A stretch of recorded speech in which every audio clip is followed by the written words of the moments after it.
के बाद फिर उसे वापस लौट आना था। डेविड को साल भर का खाना और जरूरत का सारा सामान दे दिया गया था। कई दिन के सफर के बाद आखिरकार वो आइलैंड तक पहुंच गए। वो लोग बोट की मदद से उस आइलैंड पर उतरे। ये आइलैंड पूरी तरह से वीरान था, जहां एक परिंदा भी दिखाई नहीं दे रहा था। उस आइलैंड पर एक लाइट हाउस और एक छोटा सा घर था जहां डेविड को रहना था, क्योंकि इससे पहले भी एक रॉबर्ट नाम का वेदर ऑफिसर यहाँ रहता था, लेकिन अब उसकी ड्यूटी का वक्त खत्म हो चुका था। उसने 1 साल तक अकेले उस आइलैंड पर रहकर मौसम का डेटा कलेक्ट किया। अब उसकी जगह डेविड यहाँ पूरा साल मौसम का डेटा कलेक्ट करने के लिए रहेगा और वो पुराना ऑफिसर रॉबर्ट शिप के साथ वापस चला जाएगा। लेकिन जब पूरी टीम ने घर को विजिट किया तो वो हैरान रह गए, क्योंकि वहाँ किसी भी इंसान का नामो निशान नहीं था। कमरे के अंदर पुराने ऑफिसर का सारा सामान यहाँ वहाँ बिखरा पड़ा था। जिसके बाद कैप्टन और डेविड ने सोचा कि शायद लाइट हाउस में कोई हो सकता है। कैप्टन और डेविड बिना वक्त गंवाए लाइट हाउस की तरफ बढ़ते हैं और वो सब वहाँ एक अजीब नजारा देखते हैं। वो देखते हैं कि पूरा लाइट हाउस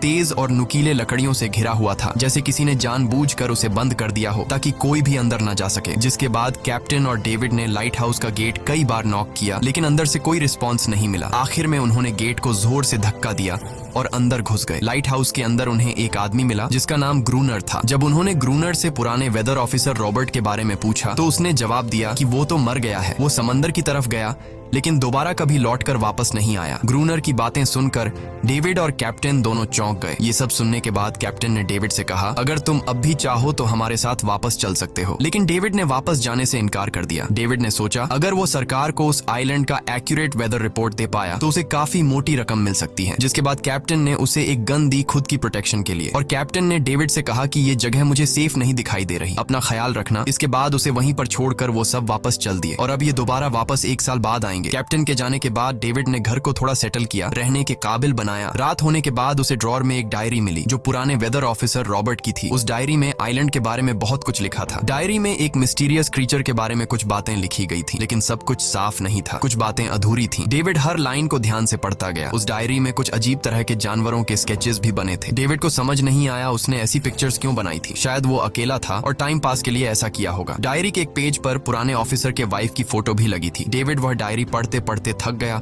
और धीरे धीरे उसकी आंख लग गई। अगली सुबह डेविड ने मौसम का डेटा कलेक्ट करना शुरू कर दिया, लेकिन समंदर के पास पहुंचते ही उसके कदम रुक गए। उसने देखा कि चट्टानों के बीच कुछ पत्थर अजीब तरीके से सजाए गए हैं और उनके बीच शेल्स रखे थे अजीब से पैटर्न में। डेविड ने सोचा शायद ये सब ग्रूनर ने किया है। वो ये सोचकर दोबारा अपने काम में लग गया। काम के दौरान जब उसने दूरबीन से लाइट हाउस की तरफ देखा तो उसे ग्रूनर के साथ एक और इंसान भी दिखाई दिया, लेकिन पलक झपकते ही वो गायब हो गया। डेविड ने दोबारा उसे देखने की कोशिश की, लेकिन फिर उसे लगा कि ये उसका वहम है। रात को डेविड अपने काम में बिजी था, तभी दरवाजे पर नॉक हुआ। उसे लगा कि शायद ये ग्रूनर है। डेविड ने उसका नाम पुकारा, लेकिन कोई जवाब नहीं मिला। हाथ में लैंप लेकर जैसे ही डेविड दरवाजे की तरफ बढ़ा तो उसके कानों में कुछ अजीब सी आवाजें गूंजने लगीं जो किसी इंसान की बिल्कुल भी नहीं थी।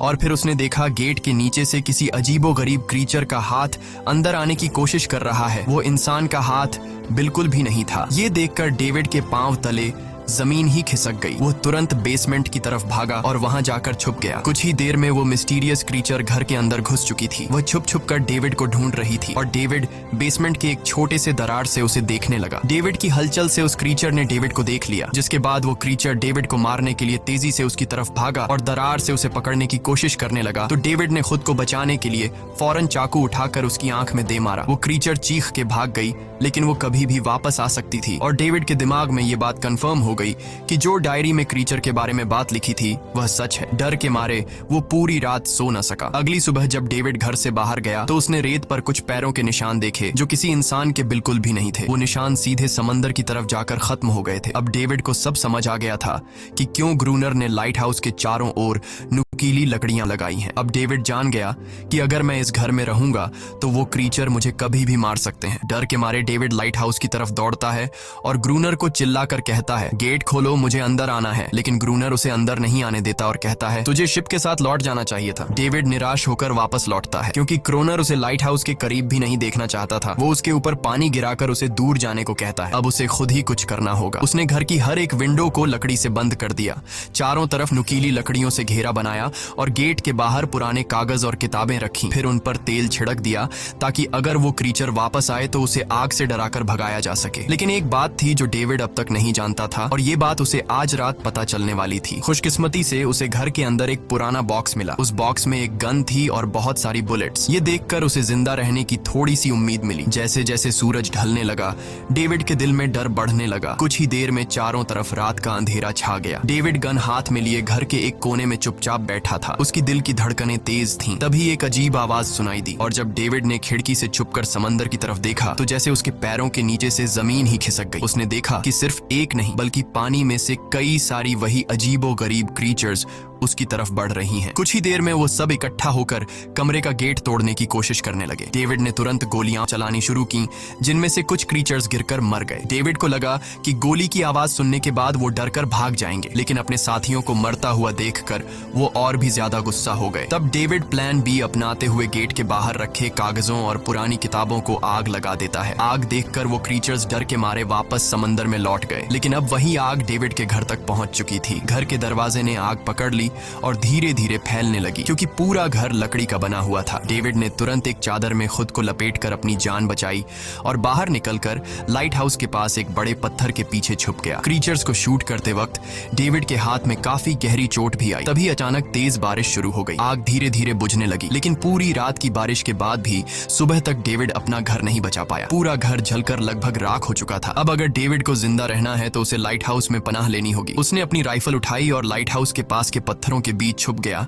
और इंतजार करने लगा कि कब ग्रूनर पानी भरने आएगा। जब ग्रूनर पानी भरने के लिए लाइट हाउस से बाहर निकला तो डेविड उसके पीछे पीछे चल दिया, लेकिन तभी अचानक एक अजीब सा क्रीचर जो ग्रूनर के पास ही था उसने डेविड पर हमला कर दिया। लेकिन किसी तरह करके डेविड ने उसे काबू कर लिया। वह क्रीचर ग्रूनर का रक्षक था। जब वह उसे शूट करने वाला था तो ग्रूनर ने तुरंत डेविड को रोका और कहा, रुक जाओ, ये मेरा पालतू है। डेविड ने गोली नहीं चलाई और मौके का फायदा उठाते हुए उसने ग्रूनर के साथ एक शर्त रखी, अगर इस क्रीचर को जिंदा रखना है तो मुझे लाइट हाउस में रहने दिया जाए, नहीं तो मैं इसे मार दूंगा। जिसके बाद ग्रूनर ने हाँ कर दी, क्योंकि डेविड के पास ढेर सारा खाना और गन पाउडर था। शाम होने से पहले दोनों बचा हुआ खाना लेकर लाइट हाउस लौट आए और वो दोनों आराम से सो गए। अगली सुबह वो क्रीचर चुपचाप डेविड का हाथ चाट रहा था। जब डेविड नींद से जागा तो उसने देखा कि इस क्रीचर के चाटने की वजह से उसका हाथ पूरी तरह से ठीक हो चुका है। ये सब देखकर डेविड हैरान हुआ। डेविड अब क्रोनर से इस क्रीचर के बारे में और जानना चाहता था और फिर ये सब दुनिया के सामने लाना चाहता था, क्योंकि ये किसी जादू से कम नहीं था। डेविड ने सोचा,